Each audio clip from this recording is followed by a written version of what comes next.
Eat biryani, eat pancake, eat Arabic food, or eat pizza, anything you want I will cook for you. Let's cook with MD. Hello, and welcome back to MD Kitchen. Today I'm going to show you a simple recipe for pancakes.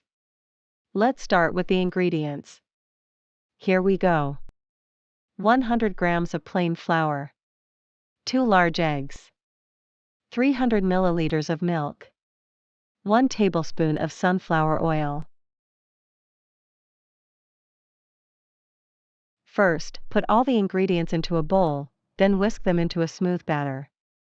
Ideally, you should let the batter rest for 30 minutes, but you can start cooking straight away if you want. Next, put a medium nonstick pancake pan over a medium heat and carefully wipe it with some. When the pan is hot, use a ladle to pour the batter into the pan. Don't heat too much. Be careful not to put too much, the batter should just cover the bottom of the pan. Cook your pancakes for 1 minute on each side until they are golden. You can use a spatula to turn them over, or if you're feeling brave, you can try tossing them. Here we go. Well, that's all for today. I hope you enjoyed this recipe. If so, make sure you subscribe to my YouTube channel.